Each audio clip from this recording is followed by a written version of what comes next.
دنیا اور کاروبار سب کچھ چھوڑ چھاڑ کر اللہ کے گھر میں بیٹھنا، متوجہ ہو کر، معتکف بن کر،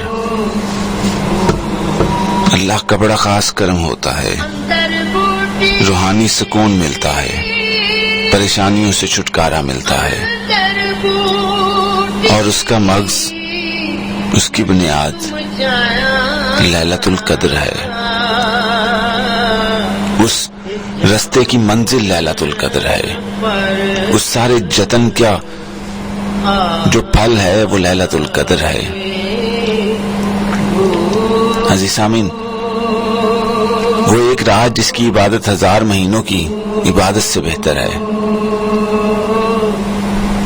آخر کیا ہے ایسی رات میں، یا اللہ کو اس رات کی تلاش کرنے والے بندے میں کیا چاہیے؟ صرف یہ کہ 10 دن کاروبار چھوڑ چھاڑ کے بیٹھ جائے، کوئی دنیا کا کام نہ کرے اور کہے اعتکاف کر لیا، اعتکاف سے ہوں۔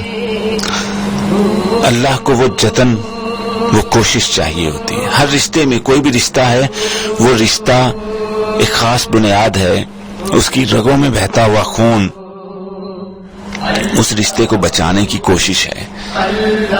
جب ہم کسی سے الفت، انس، پیار، دوستی، محبت ہو، تو جب وہ شخص دوسرا اس رشتے کے لیے کوئی کوشش کرتا ہے تو اس کی محبت کا اظہار ہوتا ہے، وہ اس کی محبت کا ثبوت ہوتا ہے، اور جو اس رشتے کے لیے کچھ بھی نہیں کرنا چاہتا، کچھ بھی نہیں کرتا، تو ثابت کرتا ہے کہ اس نے بس وقت اور مطلب اور خود غرضی کی رشتہ نہیں نبھایا۔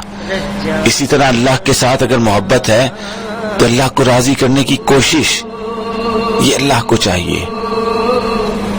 اعتکاف کرنے کی یہ ساتھ ہو، یہ قیام اللیل کا وقت، قرأت کا انداز ہو یا حمد و ثنا بیان کرنے کا انداز، ہر انداز سے کوشش اللہ کو راضی کرنے کی ہو، اللہ کو وہ چاہیے۔